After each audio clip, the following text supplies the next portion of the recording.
The emergency bunker was deep underground, but Ambassador Kethrol could still feel the ground shake. Each tremor meant another city had been destroyed. Each flash of light on the screens meant thousands. More of his people were dead. He stood in the war room with the last leaders of the Galactic Coalition. 12 species had joined together to fight the Valorian hegemony. 12 species had believed that unity would save them. They had been wrong. Admiral Tessix, whose body was made of living crystal, pointed at the holographic display. Red dots covered the map like a disease. Each dot was a Valorian warship. There were too many to count. "Our fleet is gone," she said. Her voice was steady, but her crystal form flickered with exhaustion. "We destroyed perhaps 200 of their ships. They destroyed all of ours. We have 40 days before they break through the planetary shields. After that, they will land troops." No one needed to ask what would happen then. They had all seen the footage from other conquered worlds. The Valorians did not simply defeat their enemies. They erased them. The survivors were put in camps and used for labor until they died. Then the Valorians would move on to the next world, hungry for more. High Counselor Yemeth was the oldest person in the room. He had lived for over 400 years and had seen 3 wars. But he had never seen anything like this. His species, the Drolati, had been among the first to join the coalition. Now they would be among the last to fall. "There must be something we can do," said Minister Voss of the Talari. His small furry body trembled as he spoke.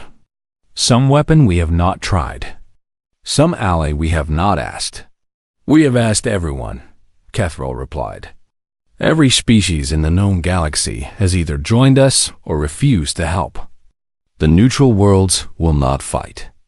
They think if they stay quiet, the Valorians will leave them alone." "They are fools," Admiral Tessix said. "The Valorians will come for them eventually. They always do." The room fell silent. Outside, another explosion shook the bunker. Dust fell from the ceiling. Somewhere above them, millions of people were dying, and there was nothing anyone could do to stop it. Then, High Counselor Yemeth spoke. "There is one species we have not asked." Everyone turned to look at him. The old Drolati moved slowly to the main console and began pressing buttons. "The old Drolati's meeting?" A star map appeared, showing the entire galaxy. He zoomed in on a small, unremarkable solar system at the very edge of explored space. One planet was marked in red, with warning symbols around it. "Sol 3, Yemeth said. "The humans call it Earth." Kethrol felt his blood turn cold. "No, absolutely not. You know what they are," Minister Voss added, his voice rising with fear. "Everyone knows what they are. There is a reason we quarantined that system. There is a reason we made it illegal to contact them." "Yes," Yemeth agreed. "Because they terrified us." He pressed another button, and the screen filled with images, videos, reports. 3 centuries of secret observation of the most dangerous species the galaxy had ever seen. The Coalition had discovered humans by accident. A research vessel had stumbled upon their planet 200 years ago, and the scientists on board had been horrified by what they found. Here was a species that had invented weapons capable of destroying their entire world, and then had actually used them against each other. Here was a species that had created diseases in laboratories and spread them through their own population. Here was a species that hunted the most dangerous animals on their planet for fun. The researchers had watched humans wage war after war. They had watched them commit terrible acts against their own kind. They had watched them pollute their own air, poison their own water, and still somehow continue to survive and multiply. The Galactic Council had made the only sensible decision. They had declared Earth a quarantine zone.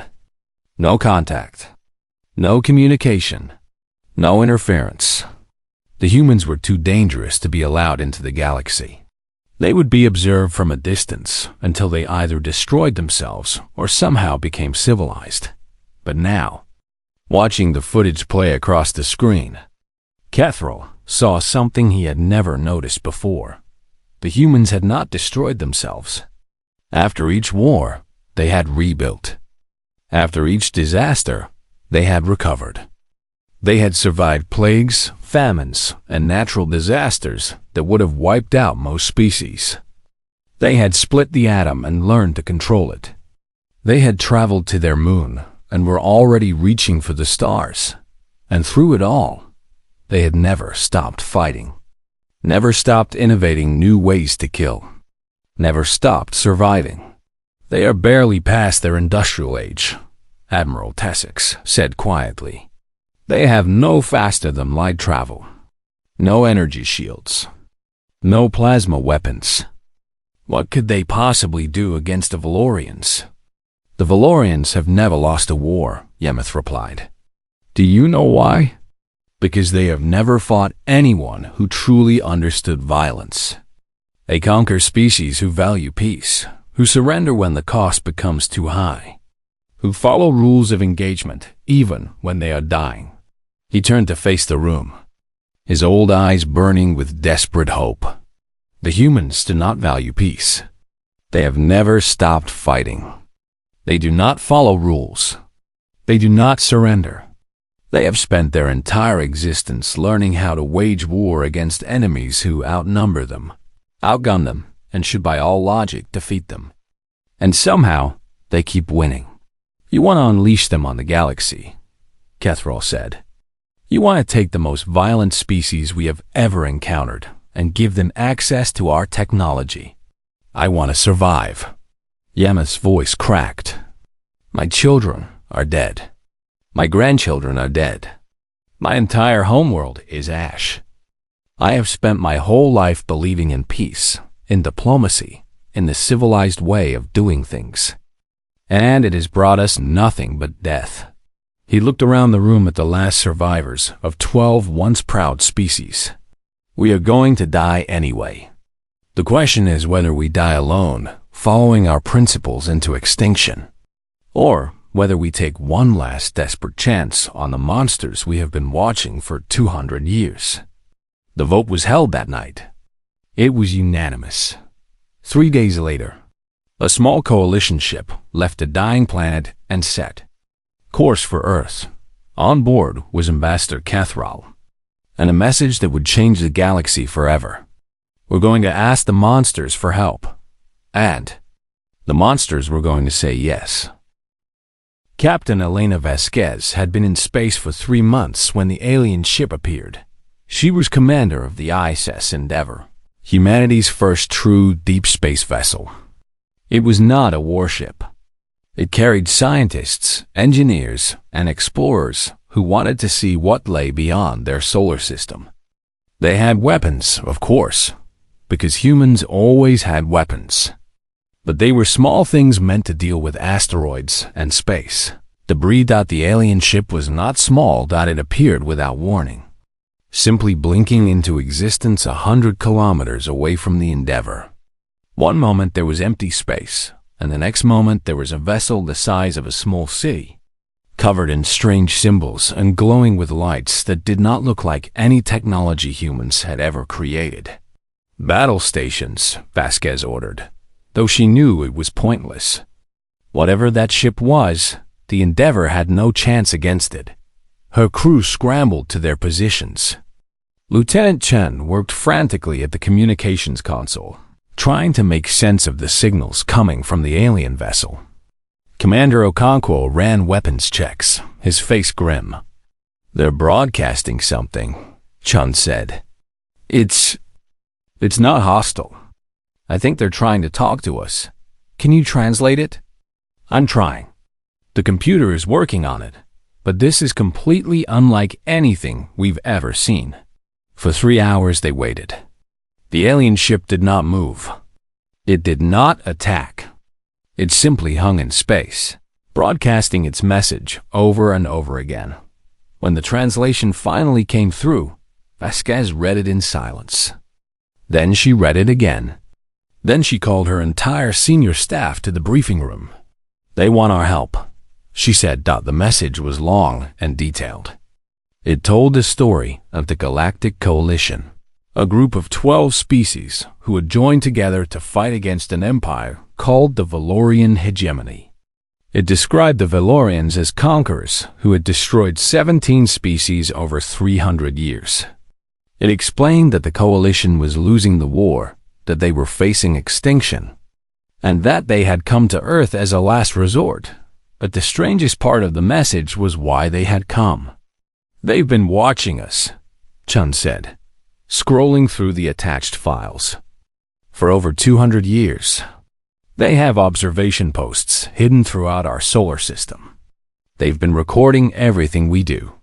The files contained footage that made Vasquez feel sick. Hiroshima, the trenches of World War I, the killing fields of Cambodia.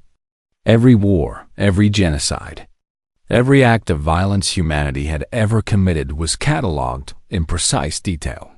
"They think we're monsters," Commander Okonkwo said quietly. "They quarantined our entire system," Chan added. "They made it illegal to contact us. They were afraid of what we might do if we ever reached the stars. So why are they here now?" Vasquez asked. The answer was in the final part of the message. The coalition had tried everything else. They had fought with honor and followed the rules of civilized warfare. They had lost. Now they were desperate enough to ask the monsters for help, because monsters were exactly what they needed. The message was sent back to Earth at the speed of light. 3 days later, after what the news called the most chaotic session in United Nations history, humanity gave its answer. Yes, they would help. The alien delegation arrived a week later. Ambassador Kethro and 3 other representatives landed their shuttle in the middle of New York City. Surrounded by soldiers and diplomats and millions of curious humans who had come to see the first aliens to ever visit Earth, Kethro was terrified. He had watched humans for years through observation screens, but being among them was different. They were everywhere, pressing against barricades, shouting questions, taking photographs. They were loud and chaotic and unpredictable, and every instinct told him to run. But he did not run. His people were depending on him. The first meeting was held in the United Nations building. Kethro had expected aggression, demands, perhaps violence. He had prepared for threats and intimidation. Instead, he found something he did not understand. "Why did you come to us?" asked the human representative, a woman named Director Sarah Chun. "You spent 200 years watching us. You saw the worst things we've ever done. You classified us as too dangerous to contact. And now you want our help?" "Yes," Kethro replied. "Why?" Kethro struggled to find the right words. "Because you are the only species we have ever encountered who might be able to stop the Valorians. Not because you are powerful. You are not. Your technology is primitive compared to ours. But because you understand something we do not." "What's that?" "How to be cruel." Kethro paused. "The coalition species are peaceful by nature. We believe in rules, in honor, in fighting fairly, even when we are losing. The Valorians have no such beliefs. They use any tactic, any weapon, any method to win. And we do not know how to fight them because we cannot think the way they do." He looked around the room at the gathered humans. "But you can. Your history is full of exactly the kind of warfare the Valorians use. Deception, sabotage, terrorism. You have spent your entire existence fighting enemies who were stronger than you. And you have found ways to win anyway. We need that knowledge. We need that cruelty." The room was silent for a long moment. Then Director Chun spoke again. "You misunderstand us," she said. "We don't love violence. Most of us hate it.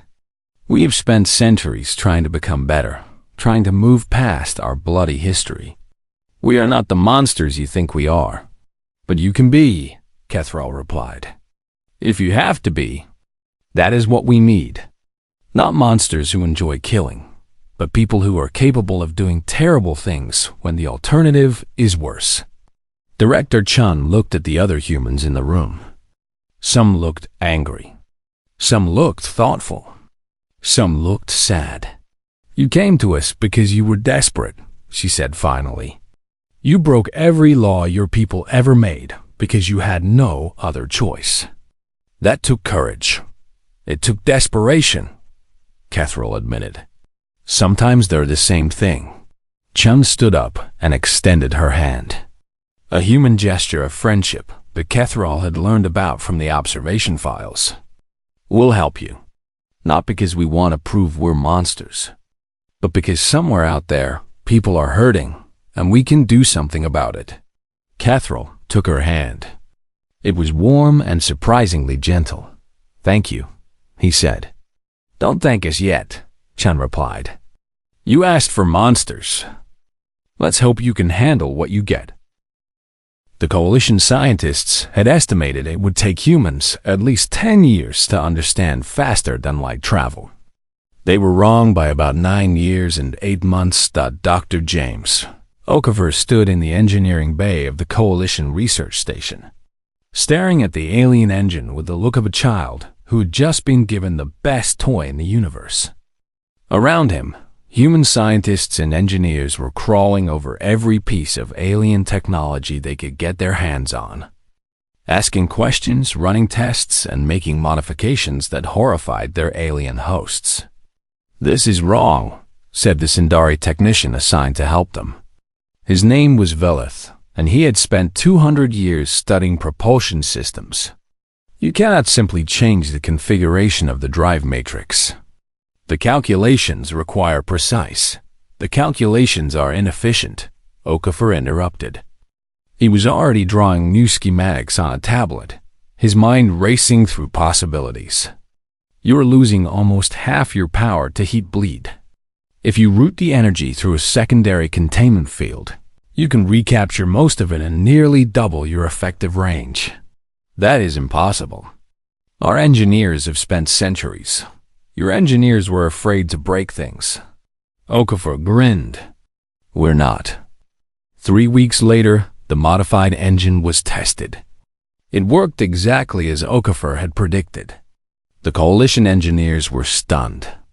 The humans were already working on the next improvement.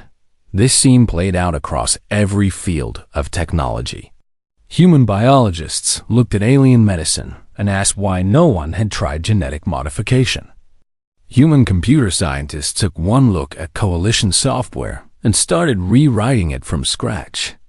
Human materials experts found ways to make alien armor stronger and lighter. Human weapons designers made alien guns more powerful and more deadly. But it was in the area of warfare that humans truly shocked the galaxy. General Marcus Webb stood before a gathering of Coalition military officers, including Admiral Tessix and representatives from all 12 allied species. Behind him, a large screen displayed footage from Coalition battles against the Valorians. "Your tactics are predictable," Webb said bluntly. "You form lines. You advance in formation. You fight until you win or until you die. The Valorians know exactly what you're going to do because you do the same thing every time. These are the accepted methods of civilized warfare," Admiral Tessix replied, her crystal form shifting with agitation. "They minimize unnecessary casualties and allow for honorable surrender. They also guarantee that you lose against an enemy who doesn't care about honor." Webb changed the image to show historical human battles. "On Earth, we learned a long time ago that rules only work if both sides follow them. When your enemy doesn't play fair, you have two choices: die with your principles intact, or adapt." He showed them footage of guerrilla fighters in jungles, resistance movements in occupied cities, special forces teams operating behind enemy lines. The Valorians expect you to meet them head-on. So don't. Attack their supply lines. Destroy their communication networks. target their officers and their morale, make them afraid to sleep, make them afraid to eat, make them afraid of every shadow and every sound. This is dishonorable, one of the Talari officers said quietly. This is survival, Webb replied. You didn't come to us for honor. You came to us because we know how to win dirty. The training began immediately. Coalition soldiers were taught human methods of unconventional warfare. They learned about ambushes and booby traps, about psychological operations and misinformation campaigns. They learned how to fight like terrorists and rebels instead of soldiers. Many of them were disturbed by what they learned. Some refused to participate. But those who stayed discovered something surprising. The human methods worked. The first test came 3 months later, when a Valorian supply convoy was passing through Coalition territory. Under the old tactics, the Coalition would have sent a fleet to engage them directly. They would have lost. Instead, a small team of mixed human and alien soldiers infiltrated the convoy's route days in advance. They planted mines in the shipping lanes. They hacked into the convoy's communication systems. They spread false information about Coalition fleet positions. When the convoy arrived, they walked into a trap. The mines destroyed their escorts. The misinformation sent their reinforcements in the wrong direction. And the infiltration team, hidden on asteroids and disabled ships, picked off the survivors one by one. Not a single Coalition capital ship was lost. The entire convoy was destroyed. News of the victory spread through the Coalition like wildfire. For the first time in years, people began to hope. Maybe the war could be won after all. Maybe the humans really could make a difference. But the Valorians noticed. 2. Supreme Admiral Corax received the battle report in his command chamber on Valorous Prime. He had conquered 17 species and never lost a major engagement. The destruction of a supply convoy was a minor setback in the grand scheme of the war. But it was the method that disturbed him. They're not fighting like Coalition forces, his aide reported. The tactics are completely different, unpredictable, brutal. The humans, Corax said. He had heard reports about the new species the Coalition had recruited. He had dismissed them at first. A primitive race from a backwater world, with no advanced technology and no real military experience. What threat could they possibly pose? But now he was beginning to wonder. Increase security on all supply routes, he ordered. Double the escorts on transport convoys. And find out everything you can about these humans. Their history, their psychology, their weaknesses. His aide hurried to obey. Corax turned to stare out the window of his command chamber, looking at the stars that had always belonged to him. Somewhere out there, monsters were stirring. And for the first time in 300 years, the Valorian hegemony began to feel something it had never experienced before: fear. The Battle of Valorous Prime should have been impossible to win. The Valorian homeworld was the most heavily defended planet in the galaxy. 6 massive battle stations orbited above it, each one capable of destroying an entire fleet.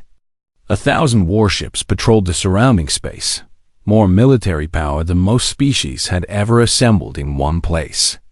Planetary shields protected the surface from any attack. In 300 years, no enemy had ever come within a light year of Valorous Prime. The Coalition fleet emerged from faster than light travel, knowing they were probably going to die. Admiral Tessic stood on the bridge of the flagship, watching the Valorian defenses appear on her screens. Beside her, General Sarah Chun, the human commander who had been assigned to coordinate the attack, was calm in a way that Tessic found both reassuring and terrifying. They outnumber us 5 to 1, Tessic said. Their battle stations alone could destroy our entire fleet. Yes, Chun agreed. If we were planning to fight them directly, we would lose. Then, what is your plan? Chun smiled. It was not a nice smile. were not fighting them directly. 3 months earlier, 20 human infiltration teams had been secretly transported to Valorous Prime. They had arrived in stolen Valorian ships, disguised as cargo transports and refugee vessels. They had landed in cities and military bases across the planet, hiding in sewers and abandoned buildings, surviving on limited supplies and sheer determination. Their mission was simple: find the planetary shield generators and destroy them. Captain Marcus Webb was the leader of Team 7. He had spent 90 days living in the tunnels beneath the Valorian capital city, eating rations meant for a week stretched across months. His team had mapped every inch of the shield generator complex. They had identified every weakness. They had made contact with the slave populations, the survivors of conquered species who worked in Valorian factories and dreamed of freedom. Now, as the Coalition fleet appeared in the sky above, Webb checked his watch and spoke into his communicator. All teams, report status. 19 confirmations came back. Every team was in position. Every target was ready. Shields drop in 30 seconds, Webb said. On my mark. Above the planet, the Valorian fleet moved to engage the Coalition ships.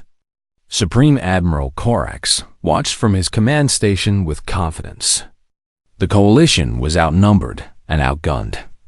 This would be over quickly. Shields down in 10 seconds, his aide reported. Shield stations at full power. Good. Begin firing sequence. The planetary shields flickered. Then they died. Corax stared at his screens in disbelief. What happened? Report. Unknown, sir. All shield generators are offline. We're receiving reports of explosions across the planet. Someone has sabotaged. The rest of his words were drowned out by alarms. The Coalition fleet was pouring through the now unprotected space, their weapons firing at the suddenly vulnerable battle stations. And mixed among the Coalition ships were smaller, faster vessels with human pilots who flew as if they did not care whether they lived or died. The battle lasted 9 hours. Human pilots flew missions that their alien allies considered suicide runs. They dove between Valorian warships, dodging fire that should have destroyed them, attacking weak points that Coalition strategists had identified through months of analysis. Some of them were killed. Many of them survived through a combination of skill, luck, and the absolute refusal to accept defeat. Human Marines boarded Valorian vessels and fought corridor to corridor. The Valorians had never experienced this kind of combat before. They were used to enemies who surrendered when overwhelmed, who followed rules even in defeat. The humans followed no rules. They used every dirty trick their species had learned in 10,000 years of warfare. On the planet below, the slave populations rose up against their masters. Webb and his teams had spent months preparing them, teaching them human tactics, giving them hope. Now, for the first time in generations, the conquered species fought back. By the 6th hour, the Valorian fleet was in chaos. By the 8th hour, 3 of their battle stations were destroyed. By the 9th hour, Supreme Admiral Corax realized that he was losing. General Chun's face appeared on his view screen. Surrender, she said. We will accept your unconditional surrender, once. Corax laughed, though the sound was hollow. You cannot threaten me. You are savages, primitives. You do not have the authority. I have your Emperor's location. Chun interrupted. I have the coordinates of every breeding facility, every food production center, every civilian population hub on your planet. I also have nuclear weapons. We brought them from Earth. We weren't sure we would need them, but we figured it was better to be prepared. Corax felt his blood turn cold. You would not. No civilized species would destroy civilian targets. We're not civilized. Remember? Chen's voice was ice. You have spent 300 years killing billions of innocent people. You have erased 17 species from existence. You thought we were the monsters? We are. We absolutely are. And right now, the only thing stopping us from turning your planet into glass is the hope that you'll make the smart choice. She leaned forward. Surrender. Now, this is your only chance. Korax looked at his tactical displays. His fleet was broken. His defenses were failing. His own people were revolting against him. And the human ships were already moving into position around his planet, weapons armed and ready. He had conquered 17 species. He had never lost. He had never surrendered. But he had also never faced anything like this. Terms, he said finally, his voice barely a whisper. What are your terms? Unconditional surrender, Chum replied. Immediate cease of all military operations. Release of all prisoners. Trial of war criminals. Complete dismantling of the Valorian hegemony. And if I refuse? Chen's expression did not change. Then we show you exactly why your ancestors were right to be afraid of us. The surrender was signed 3 hours later. The war was over, and the galaxy would never be the same. 5 years after the fall of the Valorian hegemony, the galaxy was learning to live in peace. It was not easy. 300 years of conquest had left scars that would take generations to heal. Entire species had been reduced to a few thousand survivors. Worlds had been stripped of resources and left barren. Trillions of people had lost family, friends, and homes to Valorian cruelty. But slowly, carefully, the galaxy was rebuilding. And at the center of it all, where the humans. Ambassador Kethril stood on the observation deck of Unity Station, the new capital of the Galactic Alliance. Through the windows, he could see ships from dozens of species coming and going, carrying supplies and refugees and diplomats. Human vessels were everywhere, their crews working alongside aliens they had never met to repair what war had destroyed. He remembered the day he had first traveled to Earth. He remembered how afraid he had been. He had expected to find savages, barely controlled violence waiting to explode. He had expected monsters. He had found something far more complicated. The door behind him opened, and Captain Elena Vasquez walked in. She was older now, with gray in her hair and lines on her face, but her eyes were still sharp. She had been promoted many times since their first meeting, but she still insisted on being called Captain. You're thinking too much, she said, coming to stand beside him. I can always tell. I am thinking about monsters, Kethril admitted. Vasquez smiled. We get that a lot. Below the observation deck, a group of children were playing in the station's garden. Human children and alien children together, running and laughing and playing games that mixed traditions from a dozen different worlds. A young Sindari was trying to learn how to throw a ball. A human girl was teaching a Telari child how to skip rope. When you first came to Earth, Kethril said slowly, you told me that you did not love violence, that your species hated what it was capable of. We do. Then how do you live with it? How do you carry so much capacity for destruction and still manage to be this? He gestured at the scene below, at the children playing peacefully together. Vasquez was quiet for a long moment. When she finally spoke, her voice was soft. We choose, she said. Every day, every moment, we choose. We know what we're capable of. We've seen the worst parts of ourselves. We've done terrible things, and we'll probably do terrible things again someday. But we also choose to be kind. We choose to build instead of destroy. We choose to help instead of hurt. She turned to face him. That's what your ancestors never understood about us. They saw our violence and thought it defined us. But violence is just one tool in our toolbox. We have others. Compassion, creativity, the ability to look at someone different from ourselves and decide that their pain matters. But you are still capable of great cruelty, Kethril said. The threats your General Chun made at Belarus Prime were not bluffs, Vasquez admitted. If Korax had refused to surrender, we would have done exactly what we threatened. We would have hated ourselves for it, probably for generations. But we would have done it.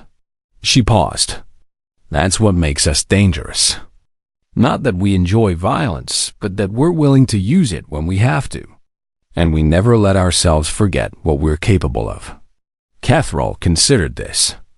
It was strange wisdom, the idea that acknowledging your own darkness could somehow make you better. His species had spent millennia trying to eliminate violence from their nature. They had believed that peace came from denying the capacity for war. The humans believed the opposite. They believed that peace came from understanding violence so deeply that you could choose not to use it. Your people have surprised us, Cathrall said finally. We expected you to take advantage of your position.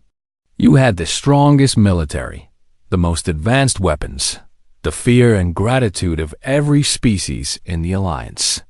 You could have become the new conquerors. Some people wanted to, Vasquez admitted. There are always those who want power for its own sake. But most of us, we remember what it felt like to be small. To look up at the stars and wonder if anything was out there. To feel alone in the universe. She looked out at the station, at the ships and people, and the new civilization being built from the ashes of the old. We spent our whole history fighting each other because we thought we were alone. We created weapons and wars because we had no one else to protect. And then you showed up and told us we weren't alone after all. That there were others out there who needed help. Her voice grew soft. Do you know what that meant to us? To finally have someone to help instead of someone to fight? You gave us something we never had before. A purpose beyond survival. Cathrall was silent for a long time. Below, the children continued to play. A human boy fell down and scraped his knee. A Dralati child helped him up and brushed off his clothes. They were speaking different languages, but somehow they understood each other anyway. We called you monsters, Cathrall said finally. We were afraid of what you might do to the galaxy. And now? Now I think we were wrong. He turned to face her. You are not monsters. You are something far more strange and wonderful than that. You are a species that carries darkness and light in equal measure, and chooses every day which one to follow. Vasquez laughed softly. That's a very poetic way of saying we're complicated. All the best species are. They stood together in silence, watching the children play. Human and alien, monster and friend, building something new from the ruins of the old. The galaxy had called humanity the most dangerous species in existence. They had been right. But danger, it turned out, was not the same as evil. And monsters, when given the chance, could choose what kind of monsters to be. The children below laughed and played, oblivious to the history that had brought them together. They did not know about the wars or the suffering or the desperate gamble that had changed everything. They only knew that they had friends, that they were safe, and that tomorrow would be better than today. And perhaps, in the end, that was enough. The galaxy was healing. The monsters had become guardians. And somewhere in the vast darkness of space, hope had been born again.